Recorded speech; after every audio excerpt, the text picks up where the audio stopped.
TB ಡ್ಯಾಂಗೆ CM ಸಿದ್ದರಾಮಯ್ಯನವರು ಭೇಟಿ ಕೊಟ್ಟಿದ್ದಾರೆ. ಕೊಚ್ಚಿ ಹೋದಂತ ಡ್ಯಾಂನ ಗೇಟ್ನೆಲ್ಲ ಸಿಎಂ ಪರಿಶೀಲಿಸಿದ್ದಾರೆ. ಬಳಿಕ ಮಾತನಾಡ್ತಿದ್ದಾರೆ.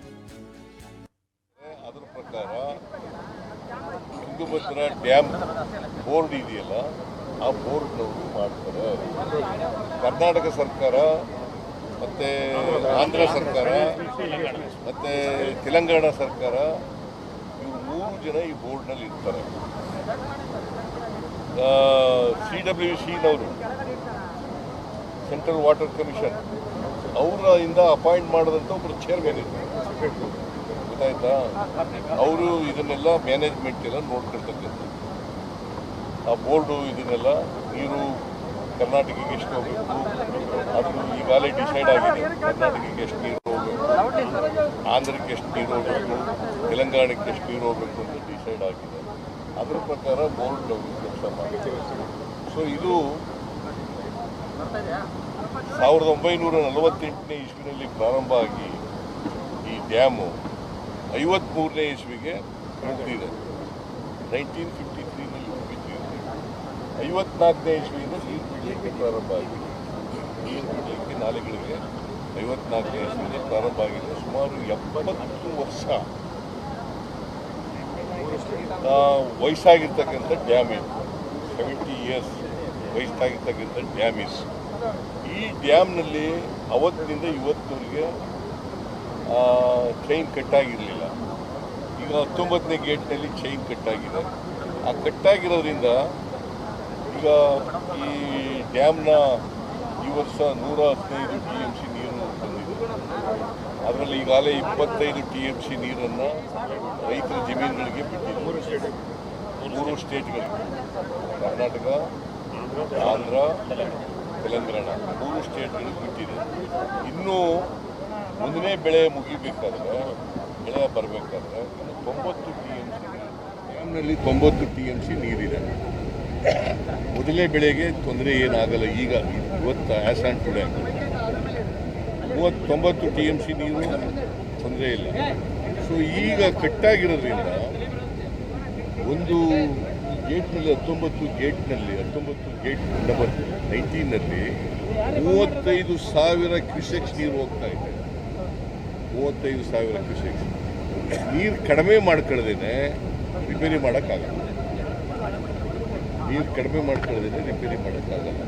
ನಾವು ಅದಕ್ಕೆ ಈ 1621 ಫೀಟ್ ಒಟ್ಟು 1629 TMC ಇದು ಫೀಟ್ ಇದೆ. ಅದನ್ನು ಕಡಿಮೆ ಮಾಡಬೇಕು. 1621 ಫೀಟ್ ಕಮ್ಮಿ ಮಾಡಬೇಕು. ಆಗ ಇನ್ನೂ 64 TMC ನೀರು ಉಳಿತದೆ. ಆ ಪ್ರಯತ್ನ ಮಾಡ್ತಾ ಇದ್ದಾರೆ. ಅಷ್ಟರಲ್ಲಿ ನೀರು ನಿಲ್ಲಿಸ್ಕೊಂಡು ಈ ರಿಪೇರಿ ಕೆಲಸ ಆಗ್ತದೆ. ಈ ರಿಪೇರಿ ಕೆಲಸ ಚೈನು ಮತ್ತು ಪ್ಲೇಟು ಇವೆಲ್ಲ ಹಾಕಬೇಕಾದ್ರೆ ಕನಿಷ್ಠ ಪಕ್ಷ 4ರಿಂದ 5 ದಿನ ಬೇಕು. ಈಗಾಗಲೇ ನಿನ್ನೆಯಿಂದ ಪ್ರಾರಂಭ ಆಗಿದೆ. ನಾಳೆ ಸಾಯಂಕಾಲ ಗೇಟ್ ಬಿಡ್ತಾರೆ. ನಾಳೆ ಗೇಟು ತಯಾರಾಗ್ತದೆ.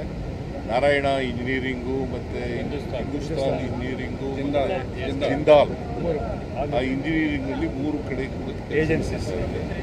ಸೊ ಪ್ಲೇಟು ಕೂಡ ಕೆಲಸ ನಡೀತಾ ಇದೆ. ಚೈನು ಕೂಡ ಆಗ್ತದೆ. ಈ ನಮ್ಮ ಕನ್ನಯ್ಯ ನಾಯ್ಡು ಅವರ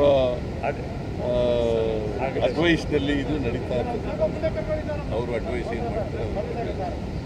ನಾನು ಇವತ್ತು ಬರ್ತೀನಿ ಅಂದೊತ್ತಿಗೆ ಪಾಪ ಅವರು ನಿನ್ನೆ ಹೋಗ್ಬೇಕಾಗಿತ್ತು ಅವ್ರ ಊರಿಗೆ. ಇದಕ್ಕೆ ಐ ಸರ್ಜರಿ ಆಗಿದೆ ಅವರಿಗೆ. ತಾಳೆ ಭಾಳ ಆತುರವಾಗಿದೆಯಲ್ಲ, ಹೇಳಬೇಡಿ. ವರ್ಷು ಸರಿ ಭಾಳ ಆತುರವಾಗಿದೆಯಲ್ಲ. ಯಾಕೆ? ಅದರಿಂದ ರೈತರಿಗೆ ಏನೂ ತೊಂದರೆ ಆಗಲ್ಲ. ಈಗ ಬೆಳೆ ಹಾಕಿದಾರಲ್ಲ ರೈತರು, ಸುಮಾರು ಕರ್ನಾಟಕದಲ್ಲಿ 9 ಲಕ್ಷ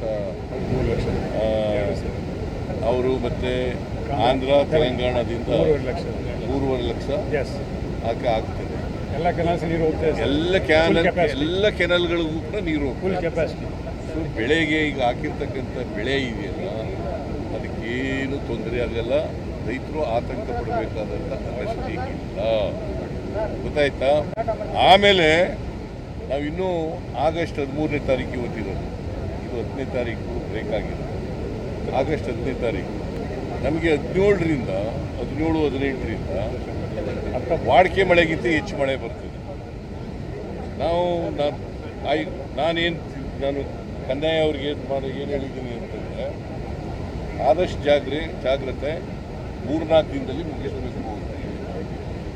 3-4 ಡೇಸ್ನಲ್ಲಿ ಮುಗಿಸಿ ಇದನ್ನು ಮಾಡಿ, ನಮಗೆ ಮಳೆ ಬರ್ತದಲ್ಲ ಆ ಮಳೆಯಲ್ಲಿ ಮತ್ತೆ ಸ್ಟೋರ್ ಮಾಡ್ಕೋಬೇಕಲ್ಲ ನೀರನ್ನ. 90 TMC ಬೇಕಲ್ಲ ಈಗಿನ ಬೆಳೆಗೆ, ಸ್ಟ್ಯಾಂಡಿಂಗ್ ಕ್ರಾಪ್ಗೆ. ಆ 90 TMC ನೀರು ಬೇಕಾಗಿರೋದ್ರಿಂದ ಆದಷ್ಟು ಜಾಗ್ರತೆ ಮುಗಿಸಿ ಅಂತೇಳಿ ಅವ್ರಿಗೆ ರಿಕ್ವೆಸ್ಟ್ ಮಾಡ್ಕೊಂಡಿದ್ದೀನಿ. ಅವರು ಒಪ್ಕೊಂಡಿದ್ದಾರೆ. 3 ಡೇಸ್ನಲ್ಲೇ ಮುಗಿಸ್ತೀವಿ ಅಂತ ಅವ್ರು ಹೇಳಿದ್ದಾರೆ. ಬಟ್ ನಾನು 4-5 ದಿನ ಆಗ್ಬೋದು, ಒಂದು ದಿನ ಆ ಕಡೆ ಈ ಕಡೆ ಹೆಚ್ಚಾಗಿ ಆಗಲಿಕ್ಕೆ ಸಾಧ್ಯತೆ ಇರ್ತದೆ. ಆದಷ್ಟು ಜಾಗ್ರತೆ ಮಾಡಬೇಕು ಅಂತಕ್ಕಂಥದ್ದು ಸರ್ಕಾರ ಇದರಲ್ಲಿ ಇವತ್ತು ತ್ವರಿತವಾಗಿ ಮಾಡಿಸಿ ರೈತರಿಗೆ ತೊಂದರೆ ಆಗದ ರೀತಿ ನೋಡ್ಕೊಳ್ತಕ್ಕಂಥದ್ದು ನಮ್ಮ ಜವಾಬ್ದಾರಿ. ಗೊತ್ತಾಯ್ತಾ? ಇನ್ನೇನಾರ ಪ್ರಶ್ನೆಗಳಿದ್ರೆ ಕೇಳಿ. ಈಗ ನೋಡಿ, ಕೇಶವ್ ಈಸ್ ಫೈನಾನ್ಸ್ ಮಿನಿಸ್ಟರ್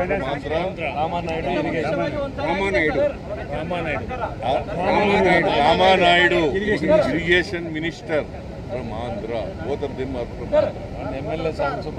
MLAಗಳು ಕೂಡ ಬಂದಿದ್ದಾರೆ. ಆಂಧ್ರದ MLAಗಳು MP ಕೂಡ ಬಂದಿದ್ದಾರೆ.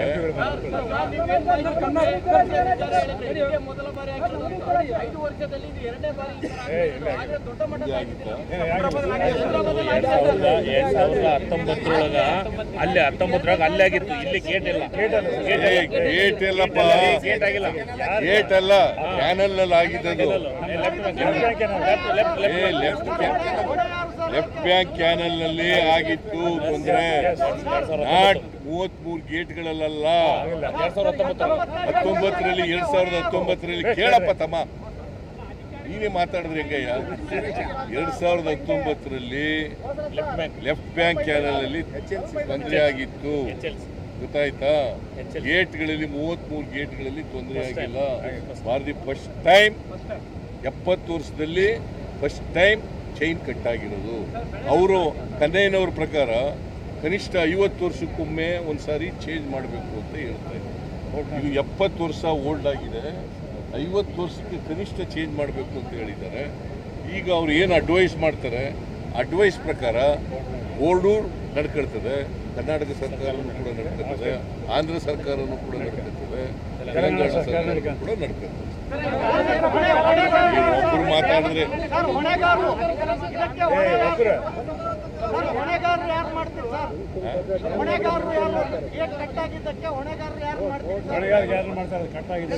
ನೋಡಪ್ಪ, ಅದು ಇನ್ನೂ ವಿಚಾರ ಮಾಡೋಣ. ಗೇಟ್ ರಿಪೇರಿ ಆಗೋಕೆ 4ರಿಂದ 5 ದಿನ ಬೇಕು. ಗೇಟ್ ದುರಸ್ತಿಗೆ ಎಲ್ಲ ರೀತಿಯ ಕ್ರಮವನ್ನ ತೆಗೆದುಕೊಂಡಿದ್ದೀವಿ ಅನ್ನುವಂತನ್ನ ಮುಖ್ಯಮಂತ್ರಿಗಳು ಹೇಳ್ತಾ ಇದ್ದಾರೆ. TB ಡ್ಯಾಮ್ ಬಳಿ CM ಸಿದ್ದರಾಮಯ್ಯ ಹೇಳಿಕೆಯನ್ನ ಕೊಟ್ಟಿದ್ದಾರೆ. ಆಮೇಲೆ ಆ ಕನ್ನಯ್ಯ ನಾಯ್ಡು ಅನ್ನುವಂಥವ್ರು ಇದಕ್ಕೆ ಸಂಬಂಧಪಟ್ಟಾಗಿನ ಎಕ್ಸ್ಪರ್ಟ್ ಏನು ಆಂಧ್ರದಿಂದ ಬಂದಿದ್ದಾರೆ, ಅವ್ರ ಬಳಿನೂ ಕೂಡ ನಾವು ಮಾತುಕತೆ ಮಾಡಿ ರೈತರಿಗೆ ಏನೂ ತೊಂದರೆ ಆಗಲ್ಲ ಅಂತ ಹೇಳ್ತಾ ಇದ್ದಾರೆ. ಪ್ರಸಕ್ತ ವರ್ಷದ ಬೆಳೆಗೆ ಯಾವುದೇ ಸಮಸ್ಯೆ ಇಲ್ಲ ಅಂತಲೂ ಕೂಡ ಮುಖ್ಯಮಂತ್ರಿಗಳು ಹೇಳ್ತಾರೆ. ಹೊಣೆ ಯಾರು ಅಂತ ಅಂದಾಗ ಅದಕ್ಕೇನು ಉತ್ತರ ಇಲ್ಲ.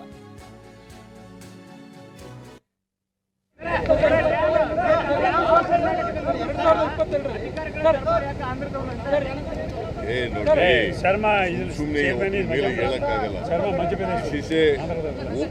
ಓಲ್ಡ್ ಡ್ಯಾಮ್, 70 ವರ್ಷ ವಯಸ್ಸಾಗಿದೆ. ಕೇಳ್ರಿ, 70 ವರ್ಷ ವಯಸ್ಸಾಗಿರ್ತಕ್ಕಂಥ ಡ್ಯಾಮ್ ಎಕ್ಸ್ಪರ್ಟ್ ಪ್ರಕಾರ, ಒಪಿನಿಯನ್ ಪ್ರಕಾರ 50 ವರ್ಷಕ್ಕೆ ಬದಲಾವಣೆ ಮಾಡಬೇಕಾಗಿತ್ತು. ಯಾವುದೇ ಡ್ಯಾಮ್ನಲ್ಲಿ ಈ ಗೇಟ್ಗಳನ್ನು ಚೇಂಜ್ ಮಾಡ್ತಕ್ಕಂಥ, ಆಮೇಲೆ ಚೈನ್ಗಳನ್ನು ಚೇಂಜ್ ಮಾಡ್ತಕ್ಕಂಥ ಕೆಲಸವನ್ನು ಮಾಡಬೇಕಾಗಿತ್ತು ಅಂತ ಅವರ ಒಪಿನಿಯನ್ ಇದೆ. ಆ ಒಪಿನಿಯನ್ನು ಗಮನದಲ್ಲಿಟ್ಟುಕೊಂಡು ಬೋರ್ಡ್ನವರು ಏನು ಡಿಸಿಷನ್ ತಗೊಂಡಿದ್ದಾರೆ, ಅವರು ಮೇಂಟೆನೆನ್ಸ್ ಬಗ್ಗೆ ಏನು ಡಿಸಿಷನ್ ತಗೊಂಡಿದ್ದಾರೆ, ಅದನ್ನೆಲ್ಲ ನೋಡ್ತಕ್ಕಂಥ ಕೆಲಸವನ್ನು ಆಂಧ್ರ, ಕರ್ನಾಟಕ, ತೆಲಂಗಾಣ 3 ರಾಜ್ಯಗಳು ಮಾಡ್ತಾರೆ. ಆಮೇಲೆ ಮೌಲಿ ಜಲಾಶಯದ ಬಗ್ಗೆ DPR ತಯಾರಾಗಿದೆ. ಸುಮಾರು 15,000 ಕೋಟಿ ರೂಪಾಯಿನ ಆಗಿದೆ, ಬೋರ್ಡ್ಗೆ ಕಳಿಸಿದ್ದೀವಿ. ಅವರ ಬೋರ್ಡ್ನವರು ಇನ್ಫ್ಯಾಕ್ಟ್ ಇವರು ಆಂಧ್ರದವ್ರದ್ದು ತೆಲಂಗಾಣದವ್ರದ್ದು ಕೇಳ್ತಾರೆ, ಒಪಿನಿಯನ್ ಕೇಳ್ತಾರೆ. ಅವ್ರು ಕೇಳಿದ ಮೇಲೆ ನಾವು DPR ಮಾಡಿರೋದ್ರಿಂದ ಅವರು ಒಪ್ಪಿಗೆ ಕೊಟ್ಟರೆ ವಿ ವಿಲ್ ಸ್ಟಾರ್ಟ್. ಇದು ಡ್ಯಾಮು ಬರೀ ಕರ್ನಾಟಕದ ಒಂದೇ ಅಲ್ಲ, ಕರ್ನಾಟಕದ ಬರೀ ಒಂದಕ್ಕೆ ಜಮೀನುಗಳಿಗೆ ನೀರು